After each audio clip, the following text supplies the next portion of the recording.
जंगल में टुनटुनी नाम की चिड़िया राजकुमारी रहा करती थी। एक दिन टुनटुनी राजकुमारी अपने जंगलों में घूम रही थी, तभी उसे काला जादूगर देख लेता है। अरे ये राजकुमारी तो बहुत ही खूबसूरत है, मैं तो इसी से शादी करूंगा। वो काला जादूगर टुनटुनी राजकुमारी के पास जाता है।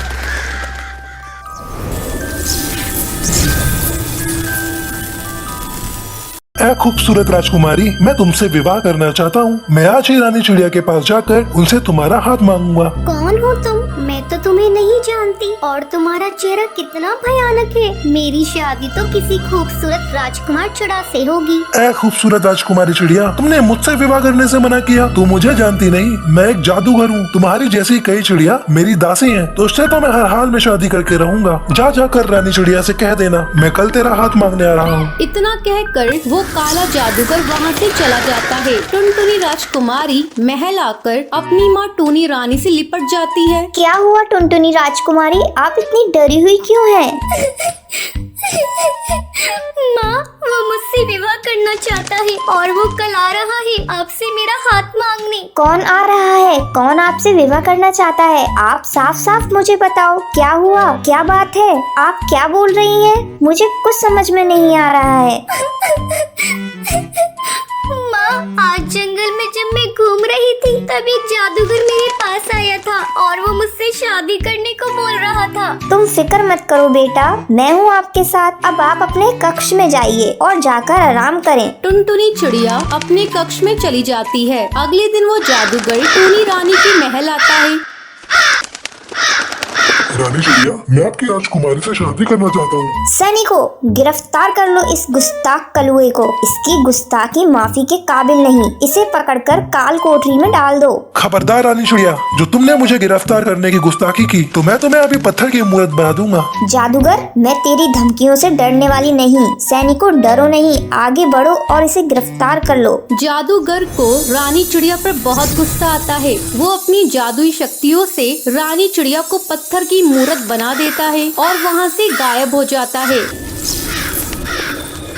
जब टुनटुनी राजकुमारी को ये खबर मिलती है, वो भागी भागी अपनी माँ के पास आती है। माँ, आप पत्थर की मूर्त कैसे बन गई माँ? मुझे प्यार करिए माँ, मुझसे बात करिए, कुछ तो बोलिए माँ। मैं आपको इस हाल में नहीं देख सकती। तभी बबली कबूतरनी आती है। टुनटुनी राजकुमारी, आप चिंता मत करिए। 7 समुंदर पार एक पवित्र नदी बहती है, आपको वहीं का जल लाना होगा। अब आप देर मत करिए, रात होने से पहले आप जल लेकर वापस आइए। टुनटुनी चिड़िया बिना समय गवाए 7 समुंदर पार से पवित्र जल लेकर आती है।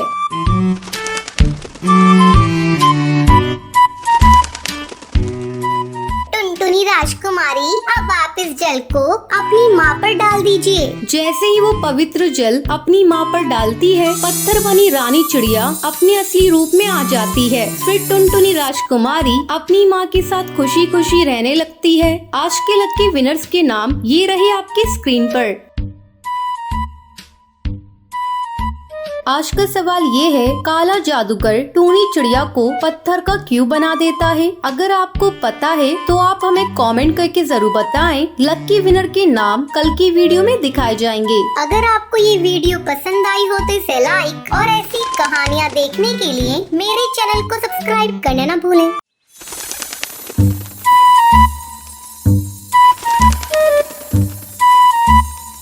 सुंदरवन जंगल में टुनटुनी नाम की चिड़िया रहा करती थी। वो मिट्टी के खिलौने बनाकर जंगल के बाजार में बेचा करती थी। उसकी सौतेली माँ और बहन दिन भर उससे काम करवाती थी। माँ, मैंने सारा काम कर दिया है, अब मैं मिट्टी के खिलौने बेचने जा रही हूँ। देख टुनटुनी चिड़िया, आज तू सारे मिट्टी के खिलौने बेच कर आना, नहीं तो मैं तुझे घर में घुसने नहीं दूंगी। हाँ माँ, तुम ठीक कह रही हो। ये टुनटुनी चिड़िया बहुत आलसी है, खिलौने ले जाकर एक तरफ रख देगी और सो जाएगी। नहीं बहन, मैं सोती नहीं हूँ। चाहो तो तुम भी मेरे साथ चल सकती हो। मैं क्यों जाऊँ तुम्हारे साथ खिलौने खिलौने बेचने, मुझे तो अपनी सहेलियों के साथ खेलना है। टुनटुनी चिड़िया खिलौने बेचने चली जाती है। खिलौने ले लो, मिट्टी के खिलौने ले लो, सुंदर सुंदर मिट्टी के खिलौने ले लो। तभी वहाँ सुंदरी कौवी अपने बेटे कालू के साथ आती है। ए खिलौने वाली, मेरे बच्चे को खिलौना देना तो। ये लीजिए सुंदरी बहन, इसकी 2 स्वर्ण मुद्राएं हुई हैं। तेरी मिट्टी के खिलौने तो बड़े महंगे हैं, मुझे नहीं लेने तेरे खिलौने। शाम तक टुनटुनी चिड़िया का एक भी मिट्टी का खिलौना नहीं बिकता है। शाम हो गई है, लेकिन मेरा एक भी मिट्टी का खिलौना नहीं बिका। अब तो माँ मुझे घर के अंदर नहीं जाने देगी। मैं क्या करूँ, कहाँ जाऊँ, किसे अपने खिलौने बेचूं? टुनटुनी चिड़िया अपने घर आती है। टुनटुनी चिड़िया, आज तूने कितने खिलौने बेचे हैं? चल ला, सारी मुद्राएं मुझे दे दे। माँ, आज मेरा एक भी मिट्टी का खिलौना नहीं बिका। क्या कहा तूने? एक भी खिलौने नहीं बिके? जरूर तू सो गई होगी। आज तुझे घर के बाहर ही रहना पड़ेगा। नहीं माँ, मैं कैसे घर के बाहर रहूंगी? मुझे डर लगता है। घर के अंदर आने दो ना, मैं कल सारे खिलौने बेचकर स्वर्ण मुद्राएं ला दूंगी। नहीं, तू आज घर के अंदर नहीं आ सकती, तू आज बाहर ही रहेगी। ऐसा कहकर टुनटुनी की सौतेली माँ टुनटुनी को घर से बाहर निकाल देती है। टुनटुनी घोंसले के बाहर डाल पर बैठे रो रही होती है। उसी समय वहाँ से जादूगरनी परी गुजर रही होती है। वो एक दयालु जादूगरनी थी। जब वो टुनटुनी को रोते हुए देखती है तो उसके पास आकर पूछती है, क्या हुआ है नन्ही चिड़िया, तुम रो क्यों रही हो? तुम मुझे अपनी समस्या बताओ। मैं एक भली जादूगरनी हूँ, मैं तुम्हारी समस्या को चुटकियों में खत्म कर दूंगी। भली जादूगरनी, आज भी अपनी मिट्टी के खिलौने नहीं बेच पाई, इसलिए मेरी माँ ने मुझे घर से बाहर निकाल दिया। मैंने तुम्हारे लिए ये मिट्टी का घर बना दिया है। आज से तुम इसी में रहोगी और कल से जब तुम अपने मिट्टी के खिलौने लेकर जब बाजार में जाओगी तो वो धड़ाधड़ बिकने लगेंगे। मिट्टी के खिलौने बेचकर तुम्हें बहुत सारी स्वर्ण मुद्राएं मिलेंगी। उन मुद्राओं से तुम अपना जीवन खुशी खुशी बिता सकती हो। ये सब सुनकर टुनटुनी चिड़िया खुश हो जाती है और जादूगरनी का धन्यवाद करती है। भली जादूगरनी, आपका बहुत बहुत धन्यवाद। आप मुझसे मिलने हमेशा आती रहिएगा, मुझे अच्छा लगेगा। टुनटुनी चिड़िया खुशी खुशी मिट्टी के घर में रहने लगती है। आज के लकी विनर्स के नाम ये रहे आपकी स्क्रीन पर।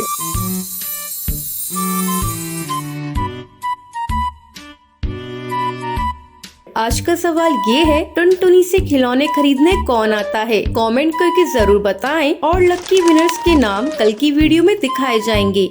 सुंदरवन जंगल में गोपी चिड़िया अपनी बूढ़ी बीमार माँ कोकिला कोयल के साथ रहती थी। वो टोकरियाँ बनाकर उन्हें जंगल में बेचकर अपना घर का गुजारा करती थी। माँ, मैं टोकरियाँ बेचने के लिए बाजार जा रही हूँ, तुम दवाई खाकर सो जाना। ठीक है बेटा, तुम जाओ, ध्यान से वापस आना, ज्यादा देर मत लगाना। मैं अकेली बूढ़ी तुझे कहाँ कहाँ ढूंढती फिरूंगी। हाँ माँ, तुम मेरी चिंता मत करो। अब गोपी चिड़िया जंगल में टोकरियाँ बेचने लगती है। टोकरियाँ ले लो, अच्छी अच्छी रंग बिरंगी टोकरियाँ ले लो। आओ राशि बहन, मीरा बहन, ये टोकरियाँ ले लो, अपने घर में सजाना, बहुत अच्छी लगेगी। अच्छा गोपी चिड़िया, ये टोकरी कितने रुपए की बेच रही हो? राशि बहन, पूरे 50 रुपए की। बहुत ही मजबूत टोकरी है ये, ले लो ना बहन। राशि चिड़िया और मीरा उससे टोकरियाँ खरीद कर वहाँ से चली जाती है। अभी तो सिर्फ 2 टोकरियाँ बिकी हैं, इससे कहाँ गुजारा होगा? माँ की दवाई नहीं आएगी। इस जंगल में तो कोई टोकरियाँ खरीदता ही नहीं है। चलो आज मैं पास वाले दूसरे जंगल में जाती हूँ, कहीं वहाँ कोई पक्षी खरीद ले। ये कहकर गोपी चिड़िया वहाँ से जंगल चली जाती है। टोकरियाँ ले लो, रंग बिरंगी टोकरियाँ ले लो। तभी वहाँ पर एक बाज आता है जिसका नाम जिगर था। वो गोपी चिड़िया को तंग करने लगता है। ओए होए, ए चिड़िया, कहाँ जा रही है तू? लगता है इस जंगल में तुम नहीं आई हो। जरा मुझे भी दिखाओ, कैसी टोकरियाँ बेच रही हो? जिगरबाज गोपी चिड़िया को तंग करने लगता है। बचाओ, कोई मुझे बचाओ। जिगरबाज, मुझे जाने दो, मैंने तुम्हारा क्या बिगाड़ा है? कोई नहीं आएगा तुझे बचाने। गोपी चिड़िया, आज तू मेरा शिकार बनेगी। तभी अहम कौआ वहाँ पर अपने दोस्तों के साथ आ जाता है और जिगरबाज को मार के भगा देता है। आपका बहुत बहुत शुक्रिया, आपने मेरी जान बचाई। मैं तो यहाँ पर टोकरियाँ बेचने आई थी, लेकिन यहाँ तो मेरी जान पर बात आ गई। अरे चिड़िया, तुम घबराओ मत, लाओ ये सारी टोकरियां मैं खरीद लेता हूँ। अहम कौआ गोपी चिड़िया से सारी टोकरियां खरीद लेता है। गोपी चिड़िया खुशी खुशी वहाँ से चली जाती है। अब रोज अहम कौआ गोपी चिड़िया से मिलने के लिए उसके जंगल जाता था और उससे टोकरियां खरीदने के बहाने उससे बातें करता था। एक दिन गोपी चिड़िया, पता नहीं मुझे तुमसे कब प्यार हो गया। मैं तुमसे शादी करना चाहता हूँ, क्या तुम मुझसे शादी करोगी? अहम कौए, मैं भी तुम्हें बहुत पसंद करती हूँ, लेकिन मेरी माँ बहुत बीमार है। मैं उन्हें छोड़कर तुमसे शादी नहीं कर सकती। गोपी चिड़िया, इतनी सी बात, मैं हूँ ना। मैं शादी के बाद तुम्हारा और तुम्हारी माँ का ख्याल रखूंगा। अब तो तुम मुझसे शादी कर सकती हो ना? हाँ अहम कौए, तुम बहुत अच्छे हो, मैं तुमसे शादी करने के लिए तैयार हूँ। अब अहम कौआ और गोपी चिड़िया की धूमधाम से शादी हो जाती है। अहम कौआ गोपी चिड़िया की माँ कोकिला कोयल का इलाज करवाता है। कुछ ही दिनों में वो बिल्कुल ठीक हो जाती है। तो ये थी आज की कहानी। क्या आपको पता है गोपी चिड़िया की सारी टोकरियाँ कौन खरीदता है? अगर आपको पता है तो आप हमें कमेंट करके जरूर बताएं। अगर आपको ये वीडियो पसंद आई हो तो इसे लाइक और ऐसी कहानियाँ देखने के लिए मेरे चैनल को सब्सक्राइब करना ना भूलें। एक